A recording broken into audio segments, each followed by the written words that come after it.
Welcome to our 100-hour review of the Sportsman 282. Our 100 hours took us about 10 months to put it on.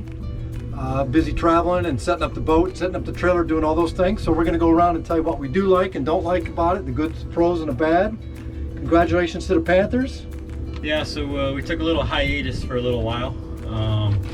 Life got in the way, storms got in the way, and Panthers hockey got in the way. So congrats to the Cats winning the first Stanley Cup. We're out here repping them. So unfortunately they didn't give us any sponsorships for this video. So if you know anybody, drop us a comment. We're open for it, so. Yes. All right, and a little disclaimer, we're not engineers, we're not lawyers, doctors, all that other stuff like that. We just use everything hard.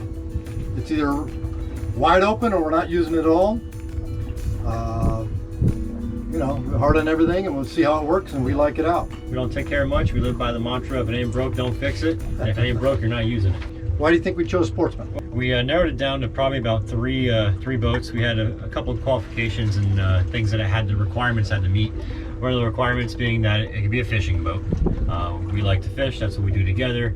Now that the old man's retired, that's something that we try to do to bond together and, you know, and have a little family time. Fishing family, yeah. Second thing I had to do was appease the lady who has a checkbook.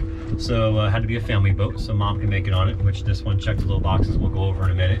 And the third thing I had to do was be affordable, which relatively speaking, I had to take a pause before affordable, because affordable is a relative term. So for some it's a John boat, for others it's a 36 CV. For us it was a 28 Sportsman TE, and it just so happened to check all the boxes. So we narrowed it down from there. We had three companies, I think, in my opinion, that really only stood out. Blackfin, which we couldn't afford. Sportsman was a good option, and Cobia, which is really the two that I think were the front runners. I think regardless of what boat you buy, it comes down to the dealer that you bought it from, because you're always going to have problems and things that are wrong and how they fix it. I think they've been responsive to fixing everything for us. We have a huge punch list and they give it to us and go through, but I'm happy with Sportsman so far. I mean, you want to walk around and show me what you like and what you don't like? Yeah, we can go over some of the key points that I noticed, and then we'll also run down a punch list for you of what we noticed were things that we wanted to have done and things that you might want to make sure it gets done with your dealer in case they're not as responsive as ours was. So yeah. Cool. Okay, let's do it. See ya. One thing that I like on the 28 Sportsman, the windlass anchor switches are up top. They're right up top here. You can use them with your feet if you're looking over. If you're here, you can easily look over the side, feather it up so you're not smashing the side of your boat. That's a big plus. The 2023, they put the compartment up top. We use it for a cooler. It's much more accessible up top. Before, it was a compartment inside here, very awkward to get inside. Very well, good redesign. We did go with the lounger. We got the lounger. Lots of room. And I do like, this is called Scylla leather. Scylla leather. It is very good. It's very soft feeling. Fun fact, manufacturer recommends no Armor All type of UV type of product on it. They say just wash it down and leave it. That was something I learned that was very interesting. All right, so some of my top features I like on the boat, I like the technology, I like things like that. So the joystick's super nice. To me, that's a must-have. Mercury includes it when you buy their motors. Yamaha, it's an option. You have to add it on. More money, more price. That's something to be considered about when you're buying the boat. Something else I do like, the switching. The switching right here, like we talked in the previous video, it's all electronic. If I just tap it on, tap it off, it's nice and easy, doesn't rust, and I can constantly change these screens, whatever I'm doing for the day. If I want to see fuel, if I want to see fishing, I can just click each one. And so that's what I like there. We get down to the trim tabs. Something I like is that it's labeled, right? So bow down, bow up. It's easy when I'm explaining to somebody if it's their first time learning to drive a boat or learning to work the boat.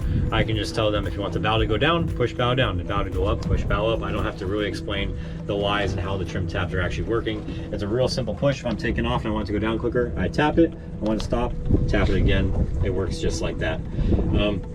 One of the last things that I really do like over here in the helm area before I walk away is the windlass is over here on the left side, right?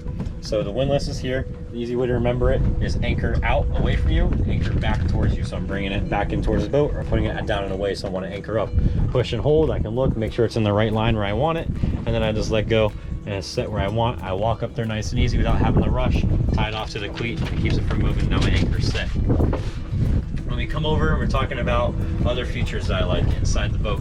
It has to do a lot with the T-top and a lot with this whole helm all together, right? So the T-top, like I mentioned in my previous video, I believe, is it comes down from here, and the T-top comes down, and it actually terminates into the center console. There's no bars sticking out for you to hit your feet on. You can put your toes on, which I hit my toes on everything, so that's perfect that it hits there. It's nice and sleek. I don't hurt myself. Another thing that I really like that's coming into the console here is they have the wireless charger for your cell phone. You lay it up there when you're running, but they also have these little cigarette lighters and USB ports that are up here where you can actually charge your phone and plug them in. They're nice. They're up here. They're out of the way, out of the wind, out of the sea spray.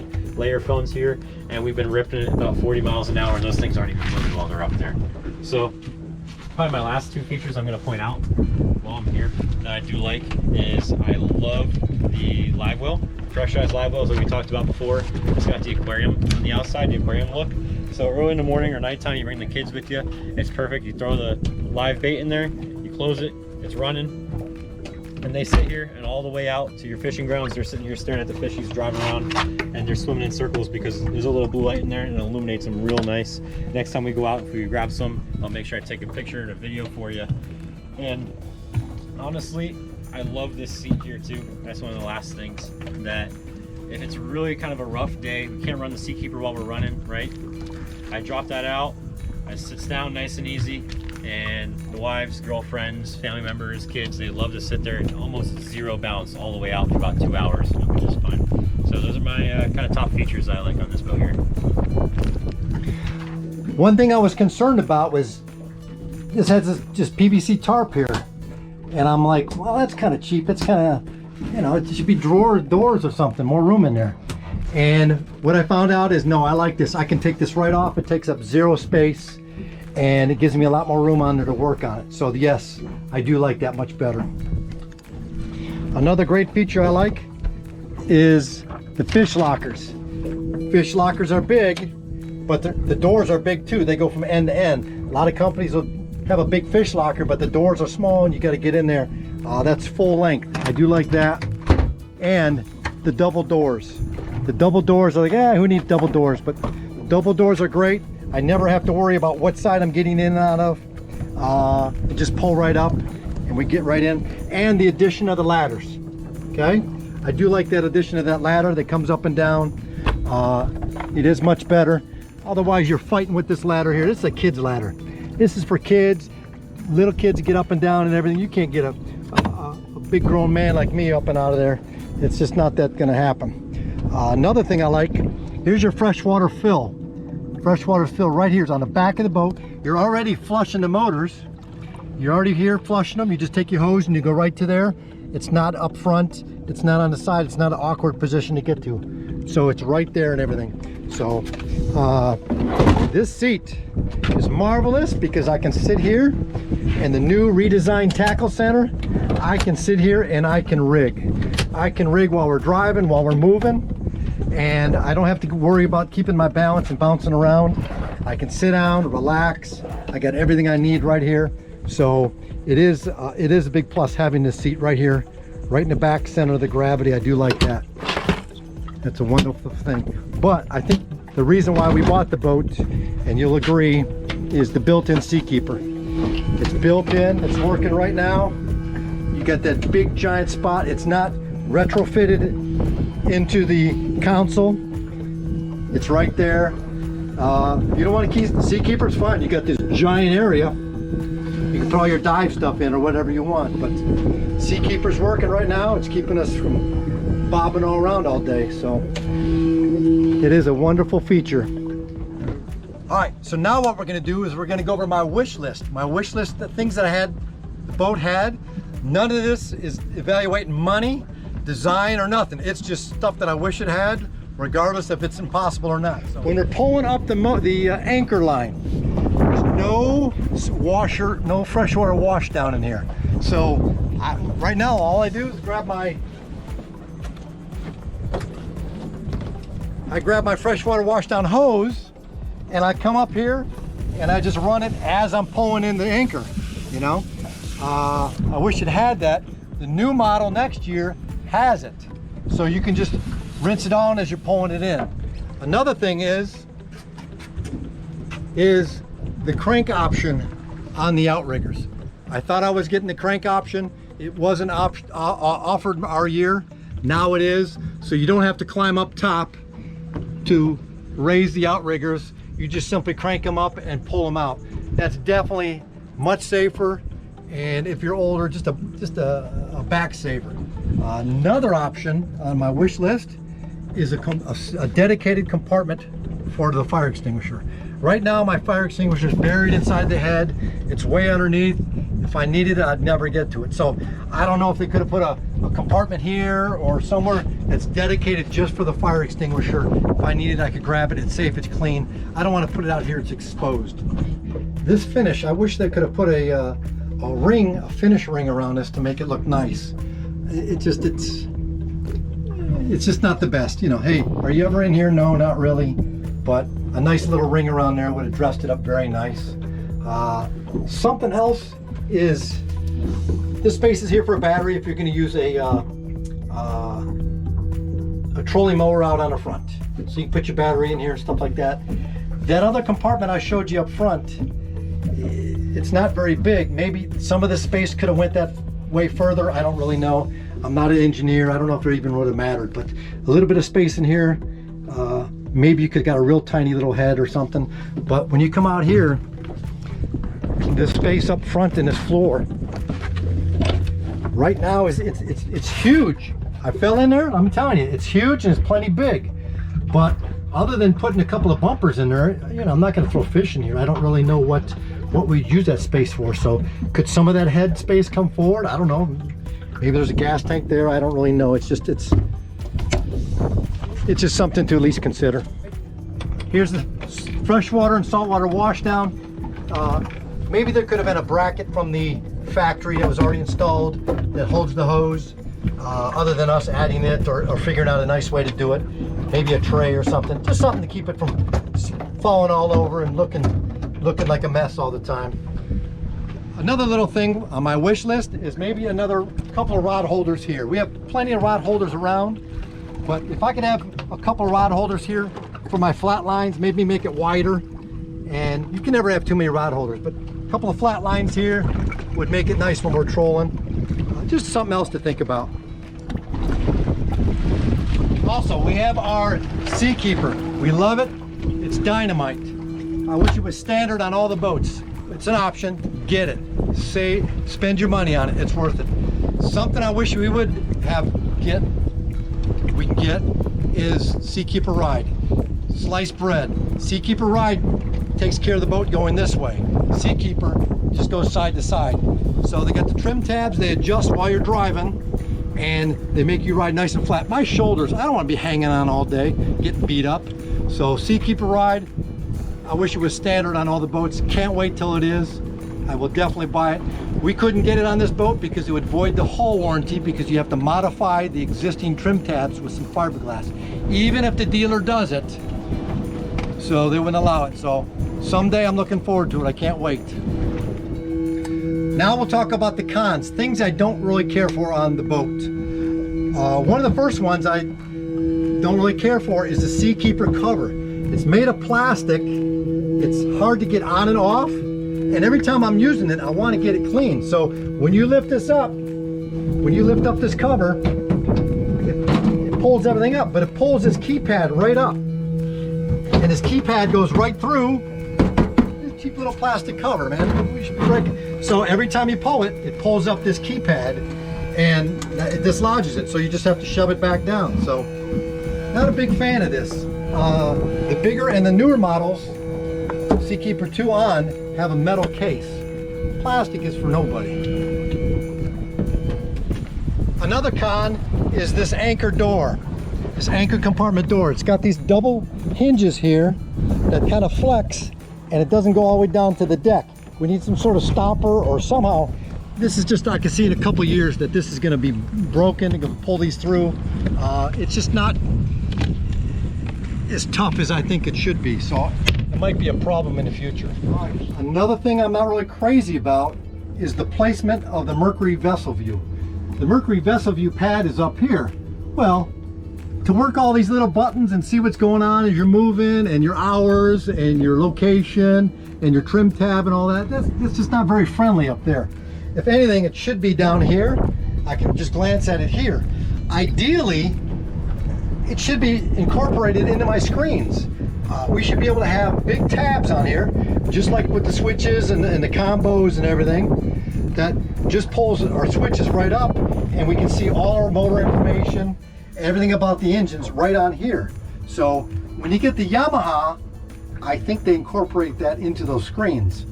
The Mercury, it doesn't do it. So the placement of this is just not friendly. All right, so now it's on to the punch list. The problems that we had that the dealer had to fix for us. They've been very receptive. No problems in that category yet. Some of the friction hinges were just not holding anything up.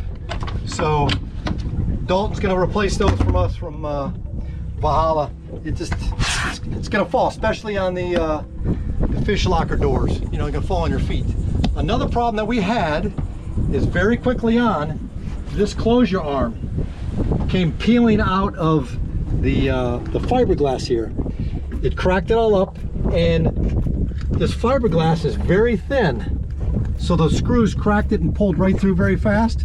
So what they did is they fiberglassed this big block on there to make it nice and solid. He fixed that, and now it's solid. It's not going anywhere. It's great. That should be built into all their boats. So we did have a problem with the lounger here leaking. I like storing stuff. I want it to be completely dry. I don't want to be wiping it down and molding all the time. So they did remove these seats, caulk everything good, and reposition them, and we don't have any problems with them. One of the other issues we had was the USB. First time we went to use it, pushed it right out. They repaired it, we pushed it again, it just fell right out. It's not in there very screwed, it's not screwed very tight. So the difference between the compass and where these screw in is very small. So he has to somehow figure out how to thread this in there very good so it doesn't keep pushing through. Even when you're gentle, it just pushes right out. So that's one thing that we still have to get corrected. And this dome light up here was getting water in it. It was full of water in the switch and everything, and you can see how a little bit of stain on it. Then we went up top, caulked all the penetrations through the roof, recaulked them, and that fixed all that.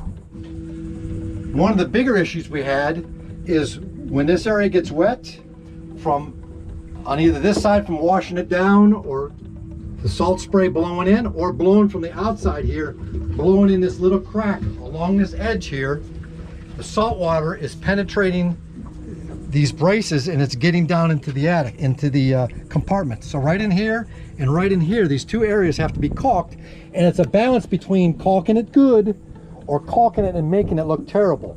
So they've been working on that, and we're still working on getting that. And there is my water. Not a very good thing. Got staining in there from old water, and on here you can see the salt buildup from the water leaking on it. And then it also comes out of these cap covers here. Comes out down here. And then we also have some here. Water comes out of there and out of here and pools down over here. So that's a problem. We're gonna have to get it fixed. Well, having that salt water come in here with all your electronics, it's bad. It's not a good thing. So that is definitely a big issue. They're on it. They assure me that they're gonna fix it, but we're still chasing that one around. That you know, how many years do you have to caulk that? Every couple of years you're gonna end up caulking that yourself. So that is a kind of a big issue that we got to worry about. Having that caulked well is an area of concern that we are keeping an eye on. All right, so another issue we had is the Garmin and Mercury talking together. So when we're driving, I can navigate to a point. I can hit a point on here, and I can hit navigate to, and it'll go right to it. But now when I try to use the auto guidance, or I try to use the route, or follow my tracks back to where I used to be, when I go to hit the autopilot, it will not track to those. And Garmin assures me that it's a patch that they have with Mercury that they are working on. It's been over a year now. Mercury says it's Garmin, of course, but they say it's a patch that they have to work on and download into the machine and get it updated. But that's huge. That's me having the ability to auto navigate to a spot I've already been, or follow my track back. That's why I bought the boat. That's why I bought the autopilot. I want to hit that button and I want to chill and I want to go to where I want to go without zero effort. So we need that patch. I really want that patch going.